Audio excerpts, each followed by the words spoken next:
Peppers பொழுதுபோக்கு தொலைக்காட்சி, சுட சுட உங்கள் மனதை தொட. ஹாய் வியூவர்ஸ், வணக்கம் அண்ட் வெல்கம். இது உங்கள் அபிமான இசை நிகழ்ச்சி பா. இந்த நிகழ்ச்சியில பல வகையான இசை கருவிகளை பிளே பண்றவங்களை நம்ம சந்திச்சிருக்கோம். அண்ட் ஆல்சோ ஹிந்துஸ்தானி மியூசிஷியன்ஸை பார்த்திருக்கோம், கர்நாடிக் மியூசிஷியன்ஸை பார்த்திருக்கோம், ஃபில்ம் மியூசிஷியன்ஸை பார்த்திருக்கோம். அந்த வரிசையில இன்னைக்கு நாம ரொம்ப ஸ்பெஷலான ஒரு பர்சனை சந்திக்க போறோம். இவர் கானா ஸ்பெஷலிஸ்ட் திரு கானா உலகநாதன் அவர்கள். இவர் பேர் சொன்னதுமே அந்த பாடல் தான் நம்மளுடைய மனசுல நிச்சயமா இப்ப இருக்கும். அவரை சந்திச்சு அவருடைய இசை பயணத்தை பத்தி பல விஷயங்கள் பேசலாம். வணக்கம் சார். உங்களுடைய ஒரு இசை மேல உங்களுக்கு ஆர்வம் ஏற்பட்டது எப்படி, அதை பத்தி சொல்லுங்க. ஏன்னா அதுக்கப்புறமா நம்ம கானாவை பத்தி பேச வருவோம். பட் பேசிக்கலி இசைக்கு உங்களுக்கு ஆர்வம் வர காரணமே? அது பேசிக்கலா இசைக்கு மயங்காத மனிதர்களே இருக்க முடியாது. அதுபோல் எனக்கு சின்ன வயசுலேருந்து, எனக்கு 9 வயசுலேருந்து எனக்கு ரொம்ப ஆர்வம். அதாவது டிஎம்எஸ் ஐயா, சீர்காழி கோவிந்தராஜ் ஐயா, ஜேசுதாஸ், எஸ்பிபி சார், மலேசியா வாசுதேவன், மனோஜ் சார், இவர்களுடைய பாடலை நான் அப்பயே கேட்குறப்போ ரொம்ப இன்ட்ரெஸ்டாக இருக்கும். பிபி சீனிவாஸ் சார், இவர்களுக்கு போல் நம்மளும் வரணும் அப்படின்னு எனக்கு மிகப்பெரிய ஆசை. ரொம்ப இம்ப்ரெஸ் ஆகிடுவேன். அதுக்கப்புறம் தான் நான் வந்து அப்படி படிப்படியாக அந்த பாடல் ஒன்று. ஃபார்முலா ட்ரைனிங் ஏதாவது எடுத்துக்கிட்டீங்களா சார்? ட்ரைனிங் நான் 94 தான் வந்து நான் மியூசிக்கை படித்தேன். ஓகே. ஒரு 7 வருஷம் படித்தேன், 2 மாதம் எனக்கு. நைஸ். இப்போ கானா அப்படின்னு எடுத்துக்கும்போது எல்லாமே என்ன சொல்றது, ஏற்கனவே இருந்த கம்போசிஷன்ஸ் அப்படின்னு இல்லாம ஒரு சுயம்புவா வர விஷயம் அப்படின்னு சொல்லலாம் இல்லையா? அதுக்கு வந்து இன்னும் எக்ஸ்ட்ராடினரி டேலண்ட் வேணும். இன்னும் அதை பத்தி கொஞ்சம் சொல்லுங்க சார். கண்டிப்பா. அதாவது கானா என்பது ஒரு யதார்த்தமான வார்த்தைகளை போட்டு டியூன் போட்டு பாடுறது தான் கானா. இருந்தாலும் வல்கர் இல்லாத பண்ணோம், அப்பதான் நல்லா இருக்கும். அதுபோல் இப்போ எவ்வளோ கலைஞர்கள்லாம் வந்திருக்காங்க, அவங்கவுங்க வார்த்தைகள் ஒரு சின்ன சின்ன மெசேஜ் கொடுக்குறாங்க. இருந்தாலும் ஒரு நல்ல, அதாவது மக்கள் மனசுல சேர்ற போல கொடுத்தா நல்லா இருக்கும். Okay, nice. இப்போ திரைப்படங்கள்ல வந்து கானா பாடல்கள் அப்படிங்கிறதுக்கு இப்போ ஒரு தனி இடம் வந்துருச்சு. அதுக்கு வந்து முன்னோடியா இருந்தது யாருன்னு நினைக்கிறீங்க? அதை திரைப்படத்துல முதல்ல அந்த படத்துல பாட்டு கொண்டு வந்து தேவானந்தான். அந்த கானாவுக்கு ஒரு மகனும் சூட்டினவர் அவர் தான். அவருக்கு தான் நான் வந்து நன்றி சொல்லிக்கிறேன். ஸோ நீங்க மேடை பாடல்கள்லாம் பாடிட்டு இருந்த பொழுது அதுக்கப்புறமா திரைப்பட வாய்ப்பு வந்ததா, இல்ல ஃபர்ஸ்ட் நீங்க மூவிஸ்ல தான் பாட ஆரம்பிச்சீங்க? நான் சாதாரண சின்ன சின்ன மேடை கச்சேரிகளை பாடினேன். அப்புறம் வந்து லைட் மியூசிக்கில் பாடினேன். அதுக்கப்புறம் வந்து 92 வந்து ஒரு 28-32 ஆல்பம் நான் பாடினேன், கானா அண்ட் டிவிஷனல் பாடினேன். அதுக்கப்புறம் அந்த பாடல் கேட்டு அப்புறம் தான் எனக்கு சினிமாவுக்கு வாய்ப்பு வந்துச்சு. ஸோ அந்த மேடையில இருந்து சினிமா வாய்ப்பு கிடைத்த போது அந்த தருணம் எப்படி இருந்தது உங்களுக்கு? ரொம்ப சந்தோஷமா இருந்துச்சு. இருந்தாலும் கொஞ்சம் பயம் இருந்துச்சு. அதான் உடனே அது இந்த வாய்ப்பினை எனக்கு அளித்த டைரக்டர் மிஸ்கின் சாருக்கு தான் என்னுடைய நன்றியை சொல்லணும். அவர் தான் வந்து ஃபஸ்ட்டு முதல்ல என்னை வந்து நடிக்க வச்சு பாட வச்சவர். அதுக்கு முன்னே வந்து வசந்த் குமார் ஒருத்தர், அதை மச்சி படத்தை, அது சிவாஜி சாருடைய பேரன், அது துஷ்யந்த் ஹீரோ. அதில் அந்த படத்துக்கு டைரக்டர் அவர் தான், KS வசந்தகுமார். அவர் தான் வந்து நம்ம வீட்டுக்கே வந்து நான் ஒரு படம் ஒன்று பண்ணுறேன், என் படத்தில் வந்து ஒரு பாடல் ஒன்று பாடினார். நான் அப்போ நம்பலை, என்னடா நம்மளும் போய் ஒரு படத்தில் பாடுறேன். இருந்தாலும் நான் வந்து அதை கேர்லெஸ் நான் அப்படியே விட்டுட்டேன். திடீர்னு ஒரு 3 நாள் பொறுத்து எனக்கு கூப்பிட்ற ரெக்கார்டிங். அங்கே போனால் ஏஆர் ரகுமான் சாரோட சிஸ்டர் ஏஆர் ரகேனா, அவங்களுடைய இசையில் கும்மாங்கோ என்ற பாட்டு நான் பாடினேன். அதுவும் நல்ல ஹிட்டு. அந்த பாட்டு கொஞ்சம் பாடி காட்டுறீங்களா சார்? உப்பு இல்லா பண்டமது குப்பைக்குத்தான் போகுமடா, மப்பு இல்லா வாழ்க்கையது சப்புனுதான் ஆகுமடா. ஏ கும்மாங்கோ கொக்கரக்கோ கும்மாங்கோ, கூட்டாளி கூட்டு சேர்ந்து கூட்டழிக்கோ கும்மாங்கோ. ஃப்ரெண்டுங்க முன்னாடி உலக தூசு கும்மாங்கோ, ஃப்ரெண்டுங்க எல்லாம் காட்டி நீய லூசு கும்மாங்கோ. ஜிகிரி தோசு நாமடா, ஜபர்தஸ்த வாழுடா. ஏ ஜிகிரி தோசு நாமடா, ஜபர்தஸ்த வாழுடா. ஏ கும்மாங்கோ கொக்கரக்கோ கும்மாங்கோ, கூட்டாளி கூட்டு சேர்ந்து கூத்தடிக்கோ கும்மாங்கோ. Very happy about this. And of course அதுக்கப்புறமா அதுக்கப்புறம் இந்த பாடலை கேட்டு மிஸ்கின் சார் என்னை கூப்பிட்டு நம்ம படத்தில் ஒரு பாட்டு பாட சொன்னார். சரி நான் பாடினேன். நான் ரெக்கார்டிங் பாடுறப்போ அவர் அங்கேயே வந்து வாக்கிங்கிலே இருந்தார். நான் ஜாலியாக அப்படி 2 கையும் ஆட்டின்னு பாடுறப்போ அவர் என்னையே பார்த்துக்கிட்டே இருந்தார். ரெக்கார்டிங் முடிஞ்சதும் வெளியே வந்ததும், அண்ணே நீ இந்த பாடலில் நீ ஆக்டிங் பண்ண சொன்னார். ஐயோ எனக்கு ஆக்டிங்லாம் பண்ண தெரியுது, நான் ஒரு பாட்டு இல்லைண்ணே, நான் என்ன சொல்கிறேன்னா நீங்கள் அது போல் பண்ணுங்கன்னார். அதை போல் என்ன ஆக்டிங் பண்ண வச்சு பாட வச்சார். ஸோ அந்த கை மூவ்மெண்டோட சீக்ரெட் என்ன சார்? அவரு தான், அவருடையது, அவரோட ஐடியா. அதாவது டான்ஸ் பண்ணக்கூடாது, டான்ஸ் பண்ணால் இதுவாகிடும். அவங்களெல்லாம் ஆட வச்சு கண்டென்ட் அதை கண்டெக்ட் பண்ணணும். அது போல் என்னுடைய இது கொடுத்தாரு. அது மிகப்பெரிய ரீச் ஆயிடுச்சு, மிகப்பெரிய ரீச் ஆயிடுச்சு இல்லையா? ஆமா. அண்ட் அந்த சாங் எழுதினது யார் சார்? நீங்க? நான் தான். லவ்லி. சோ அத்தனை வகையான மீன்களை பத்தி அந்த பாடல்ல சொல்லியிருப்பீங்க இல்லையா? சோ அதுக்கு வந்து என்ன ஏதாவது ரீசர்ச் எல்லாம் உண்டா, இல்ல அதுவும் இப்படியே வந்த ஒரு விஷயம் தான்? அப்படி இல்ல, நான் ஹார்பர்ல ஒர்க் பண்ணியிருந்தேன். Okay. ONGC, oil natural gas commission. என்னுடைய பிளான்ட் வந்து அந்த லாஸ்ட் எண்டில் இருக்கும், ஹார்பர்ல சவுத்திக் ஃபோர்னு சொல்லுவாங்க. அந்த இடத்துல சின்ன ஒரு அந்த கடல் ஓரத்தில் இருக்கும். அங்கே காலையில் மார்னிங் பார்த்தோம் வந்து ஒரு 40-50 லான்ச்சுக்கு வந்து அங்கே தான் வலை போடுவாங்க. அந்த இடத்துல வந்து முகதுவார்த்தன்னு சொல்லுவாங்க. அந்த இடத்துல யாரெல்லாம் ரொம்ப மாட்டோம். காலையில் போனால் எக்கச்சக்கமாக அப்படி போட்டுங்க எல்லாம் வலை போட்டுருவோம். எனக்கு ஃபஸ்ட் ஷிஃப்ட்னா 6-2, அது காலையில் 6க்கு போனால் 2 மணிக்கு வீட்டுக்கு வரணும். அப்போ அந்த கடல் ஓரத்தில் பார்த்தா ரொம்ப அதை பார்க்குறதுக்கு அப்படி ஒரு கண்கொள்ளா காட்சியாக இருக்கும், ரொம்ப இன்ட்ரெஸ்டாக இருக்கும். அப்படியே பார்த்துன்னு அது என்ன பண்ண, சரி இவ்வளோ பெரிய சமுத்திரத்தில் எத்தனையோ வகை மீன்கள் இருக்கும், சரி இந்த மீன்களை பற்றி ஒரு பாட்டு ஒன்று எழுதலாம் அப்படின்னு அங்கேயே உட்காந்து உடனே எழுதணும். Oh very very nice sir. So மீன்கள்லாம் ரொம்ப பிடிக்கும், அதனால ஒரு மீன் டாலர் கூட நீங்க போட்டிருக்கீங்க. அந்த இந்த பாடல்னாலயா இல்ல உங்களுக்கு இன் ஜெனரல் மீன் பிடிக்குங்கிறதுனால? நமக்கு வாழ்க்கை கொடுத்தது மீன், அதனால அதை ஞாபகமா போட்டேன். நம்ம வீட்டிலே மீன் தான் இருக்கும். Lovely sir. ஸோ மீன் உங்களுக்கு எவ்வளோ பிரியம்னு சொன்னீங்க. இன்னும் தொடர்ந்து உங்களுடைய இசை பயணத்தை பத்தி பேசுவோம் அண்ட் கானாவை பத்தி நிறைய விஷயங்கள் தெரிஞ்சுக்கணும். சார் இந்த கானா பாடல்கள் அப்படின்னு சொல்லும்போது சினிமால பாடுறதுலாம் வேற, ரெக்கார்டிங்ல. பட் ஒரு ஸ்டேஜ்ல பாடும் பொழுது அந்த வாய்ஸ் கல்ச்சர் அப்படிங்கிறது ஒரு மிகப்பெரிய விஷயமா நான் பாக்குறேன். ஏன்னா இப்போ நீங்க பாடும்போதே உங்களுடைய த்ரோல இருந்து எல்லாமே ரொம்ப டிஃப்ரெண்டா இருக்கு. இன்னைக்கு இருக்கக்கூடிய வேற ஜானர் சிங்கர்ஸுக்குலாம் இந்த அளவுக்கு த்ரோ இருக்கு அப்படின்னு சொல்ல முடியாது. ஸோ அதனுடைய சீக்ரெட் என்ன, அதை எப்படி பாதுகாக்கிறீங்க? அண்ட் ஆல்சோ நம்ம லைவா பாடும்பொழுது கடைசி ரோல இருக்கிற அந்த ஒரு ஆடியன்ஸ் கூட கேட்கணும், மைக் இருக்கோ இல்லையோ, மைக்கை நம்பி உங்க குரல் இல்லைன்னு தெரியுது. ஸோ அதை பத்தி சொல்லுங்க. அதாவது நான் வந்து கீபோர்டில் உட்காந்தோன்னா 2 hour 3 hour கூட ஆகிடும். எதனா ஒரு பாட்டு பாடி அது பாட்டு பாடிக்கிட்டே இருப்பேன். அப்படியே சின்னதில் வந்து எதனா ஒரு பாட்டு பாடிக்கிட்டே தான் இருப்பேன். அந்த ஹை ரேஞ்சு, மிடில், லோ இதெல்லாம் பாடி பார்ப்பேன். இப்போ எப்படி எப்படியே பாடுறாங்க, அது நம்ம சொல்ல முடியாது. அது மட்டும் இல்லாத கானா பாட்டுக்கு அந்த ஹை ரேஞ்சு தான் இருக்கணும். அந்த ஹை ரேஞ்சு தான் பாட முடியும். அந்த குரல் வளம் என்பது அது எங்களுக்கெல்லாம் இறைவன் கொடுத்த ஒரு இது, எங்கள் அப்பா அம்மா செஞ்ச ஒரு புண்ணியம், அதான் சொல்ல முடியும், வேற ஒன்றும் சொல்ல முடியாது. நைஸ். இப்போ நீங்க பாடல்கள் எழுதும் போது எந்த மாதிரி ஒரு மூட்ல உங்களுக்கு சாங்ஸ் எழுத பிடிக்கும்? இப்போ மீனை பத்தி எழுதினேன்னு சொன்னீங்க, இல்ல காதல் பாடல்களா இருக்கலாம், இல்ல ஏதாவது விரக்தியான பாடல்களா இருக்கலாம். ஸோ எது உங்களுக்கு ரொம்ப பிடிக்கும் எழுதுறதுக்கு? இதுல எல்லாம் ஒரு வித்தியாசமான ஒரு மெசேஜ் தானே. இப்போ லவ் ஃபெயிலரு, லவ் பண்றது, குடிக்கிறது. இப்போ குடிக்கிறதுனா ஒரு ஜாலியா வந்து இருந்தாலும் அதுக்குன்னு தனியா அதுக்குன்னு ஒரு கும்பல் இருக்குல்ல குடிக்கிறதுக்குன்னு. அவங்க அதை சாப்பிட்டா தான் நல்லாயிருக்கும், அதை சாப்பிட்டா தான் அவங்களுக்கு விரும்ப வரும். அவங்களுக்குன்னு ஒரு பாடல் இருக்குது, விட்டம் ஒரு கோட்டரு வருது பாரு மேட்டரு, நம்ம பார்டரியில் மார்க்க போல மானிட்டரு சூப்பரு, ஜின்னு குடித்தேன் ஜின்னால் கடி ஜின்னு, பட்டை குடித்தேன் கும்மாலில் கடி கும்மு. இது போல பண்ணால் அவங்களுக்கு ஜாலியாக இருக்கும். அது போல் ஒரு காதல் பாட்டு இருக்குது, காதல் பண்ணுறது எப்படி, காதல் தோல்வி, இதுக்கெல்லாம் ஒரு மெசேஜ், ஒரு யதார்த்தமாக பாடுறது தான் கானம். ஆனால் வல்கர் இல்லாத இருக்கணும். ஸோ இதை பத்தி பேசிட்டு இருக்கும்போது வா குவார்ட்டர் கட்டிங் அந்த படத்துலயும் ஜிவி பிரகாஷ் சாருக்காக ஒரு பாடல் பாடியிருக்கீங்க. அந்த எக்ஸ்பீரியன்ஸ் பத்தி சொல்லுங்க. அது ஒரு நல்ல பாடல் தான். அவர் உடனே நம்மளை கூப்பிட்டு உடனே பாட வச்சாரு. நல்ல வரிகள். அந்த பாடல் வந்து வேற ஒருத்தர், அதை நேம தான் தெரியல, அதை சூப்பராக பாட வச்சாரு. அவருக்கு இந்த தருணத்தில் ஜிவி பிரகாஷுக்கு என்னுடைய நன்றியை சொல்லிக்கிறேன்.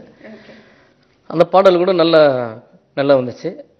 குடி குடிய கெடுக்கும் தெரியுமடி, ஆனாலும் குடிக்க பிடிக்குமடி, ஏறம்மு ஜில்லு கோட்டரு கட்டிங்கி கோட்டரு மேட்டரு கிடைக்கலே, அது ஒரு செயலா வரும். இப்போ கானா பாடல்கள்லாம் இயற்றுவதற்கு ஒரு தமிழ் ஆர்வம்ங்கிறது அவசியம். பட் எந்த மாதிரி இன்னும் இப்போ உலக நடப்புகள் டெய்லி தெரிஞ்சுக்கிறது மூலமாவா, இல்ல அதுக்கு ஏதாவது ஒரு வழிமுறை இருக்கா, இல்ல அது நமக்குள்ள இருக்கிற இன்பார்ன் டேலண்ட் தானா?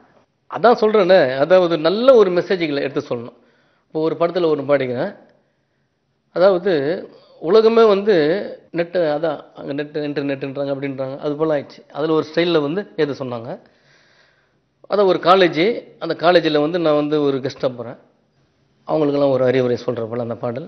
கல்லூரி ரோஜாக்களே, கலக்கம் வருங்கால ராஜாக்களே, உங்க சிந்தனைய சிதற வையுங்க, வெற்றி சாதனைய நீங்க பண்ணுங்க.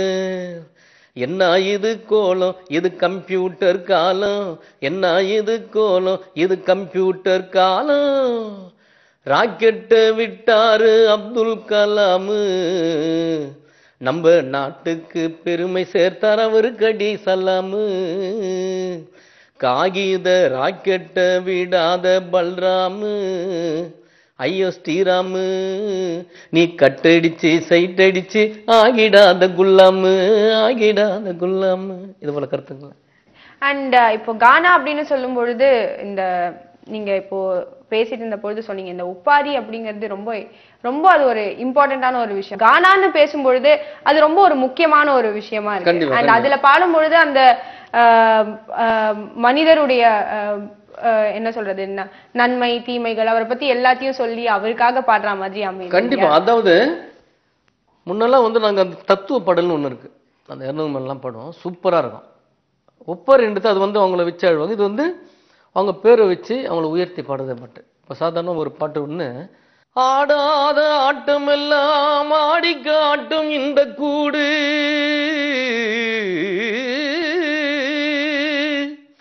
இந்த கூட விட்டு ஆவி போனாள், நாளை செல்வதே இடுகாடு. இந்த மனிதன் உயிரோ கண்ணுக்கு தெரியாத காத்து, இது உடலுக்குள்ளே இருக்கும் வரை உலகத்துக்கே கூத்து, தெரிஞ்சு நடந்துக்கப்பா பார்த்து, வாய கட்டி வைத்த கட்டி வைக்காதப்பா சேர்த்து, காலம் உன்னை கயிறு போட்டா போயிடுவ செத்து, செத்து போன நம்மை வைக்க பச்சை ஓலை கீத்து, செத்து போன நம்மை வைக்க பச்சை ஓலை கீத்து, அங்கு ஆளுக்கு ஒரு மாலை போட்டு ஆடிடுவார் கூத்து, ஆடிடுவார் கூத்து. இப்படி இருக்கும். லவ்லி. அண்ட் நீங்க பாடும் பொழுது உங்களுக்கும் கண்ணுல கண்ணீர் வருது, எனக்கும் வருது. அதான் வாழ்க்கையில அதான் மனிதனுக்கு உண்மையான ஒரு மெசேஜ் தான். Lovely sir. வேற ஒண்ணு. இப்போ நீங்க வந்து உப்பாரி பத்தி சொல்லியிருந்தீங்க சார்.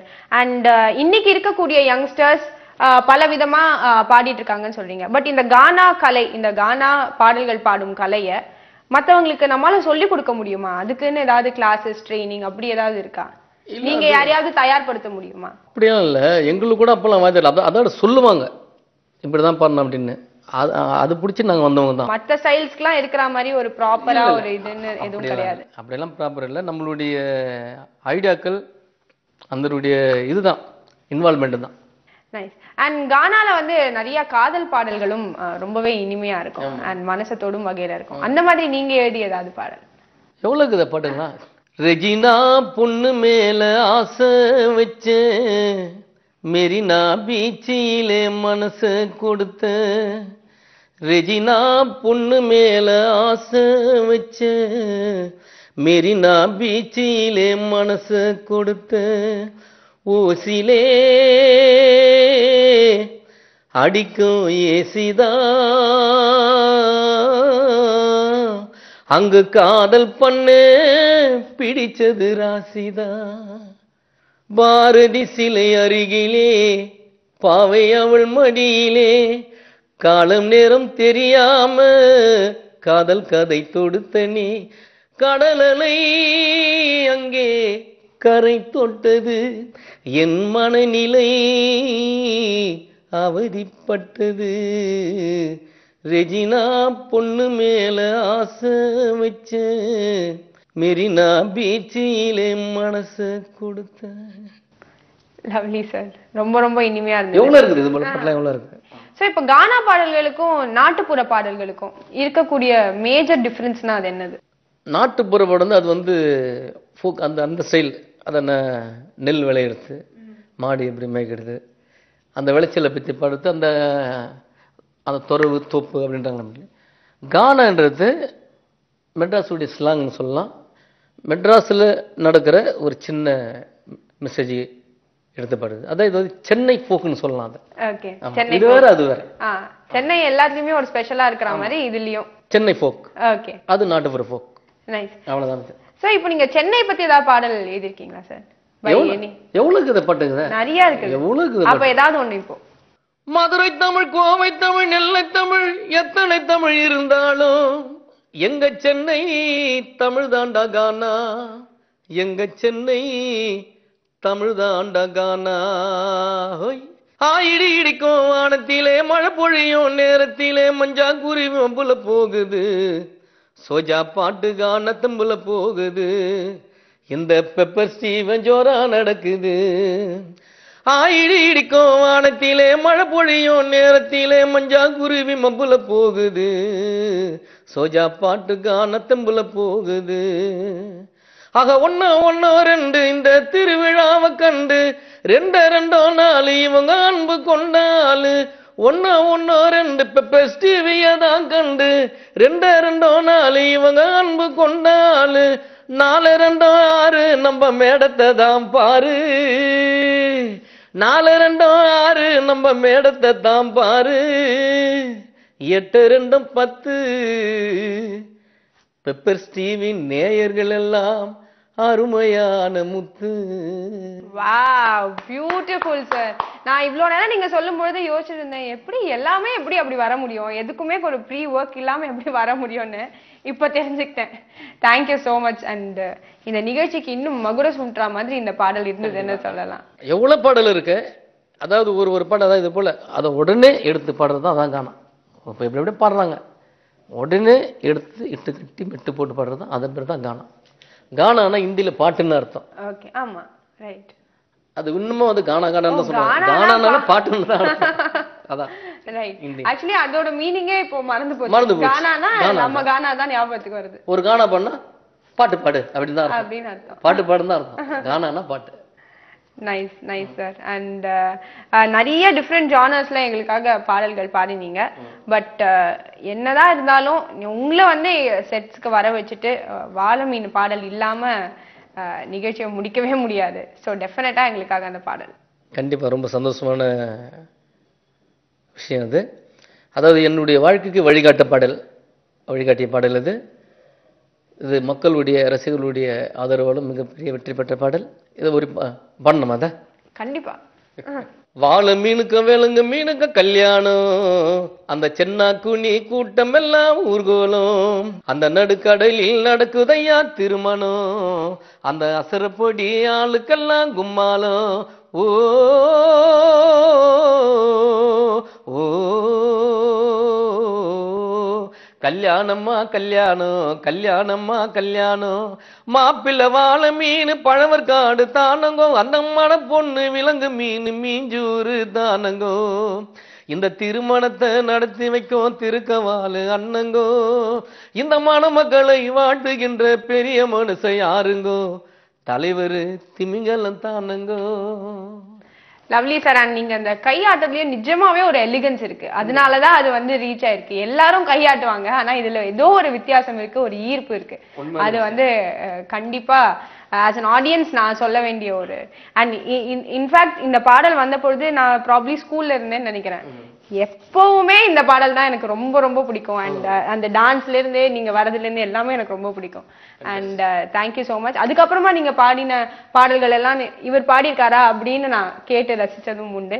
ஸோ அந்த மாதிரி நம்மளுடைய ஆடியன்ஸ்லயும் நிறைய பேர் இருப்பாங்க. இன்னும் தொடர்ந்து உங்களுடைய குரலையும் கேட்கணும், உங்களுடைய பாடல்களையும் கேட்கணும்னு வெயிட் பண்ணிட்டு இருப்பாங்க. ஸோ அந்த மாதிரி இப்போ இருக்கக்கூடிய ப்ராஜெக்ட்ஸ்லாம் என்ன? அதான் ஒரு 9 படத்துக்கு பாடியிருக்கேன்.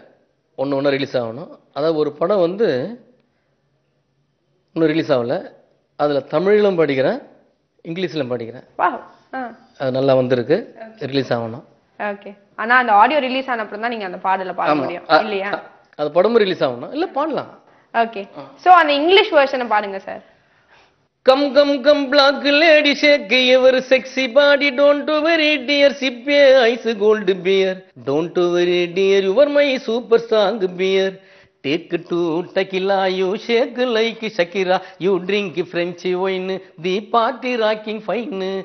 Come, come, come, black lady, shake your sexy body. Don't worry, dear, sip a ice gold beer. Don't worry, dear, you are my super strong beer. Amsterdam baby, you don't care your daddy. You are my sweetie, the night club beauty, the making me naughty. Come, come, come, black lady, shake your sexy body. Don't worry, dear, sip a ice gold beer. Don't worry, dear, you are my super strong beer. Super sir, thank you so much. நிறைய வண்டர்ஃபுல்லான விஷயங்கள் share பண்ணிட்டீங்க, அருமையான பாடல்கள்லாம் பாடினீங்க. இந்த time போனதே தெரியல. இன்னும் நிறைய நேரம் லைக் நம்ம இந்த மணற்கேணி தோண்ட தோண்ட வரும் அப்படின்னு சொல்லுவாங்க, அந்த மாதிரி இந்த நேச்சுரல் டேலண்ட் வந்து பேச பேச வந்துகிட்டே இருக்கு. முடிவே இல்லை. ரைட். ஸோ அந்த மாதிரி இட் வாஸ் சோ பியூட்டிஃபுல் உங்களோட பேசிய இந்த அனுபவம். Thank you so much. Thank you so much. என்ன வியூவர்ஸ், இன்னைக்கு நிகழ்ச்சியை ரசிச்சு பாத்தீங்களா? நிச்சயமா யூஸ்வலா நம்ம பார்த்துட்டு இருக்கக்கூடிய பா இசை நிகழ்ச்சியில இது ஒரு வேற ஒரு டைமென்ஷன் அப்படின்னு சொல்லலாம். அண்ட் திரு கானா உலகநாதன் அவர்கள் ரொம்ப அற்புதமான விஷயங்களை நம்மளோட ஷேர் பண்ணிக்கிட்டாரு. அண்ட் கானா இசையை பத்தி எவ்வளவு உன்னதமான விஷயங்களை இன்னைக்கு நம்ம தெரிஞ்சுக்கிட்டோம். நிஜமாவே இன்னைக்கு நானும் ஒரு கானா ஃபேன் ஆயிட்டேன் அப்படின்னு சொல்லலாம். திரும்பவும் அடுத்த வாரம் இதே பா இசை நிகழ்ச்சியில வேறொரு இசை கலைஞரின் இசை பயணத்தோட உங்களை நான் சந்திக்கிறேன். Until then, Sridevi signing off. Have a great day.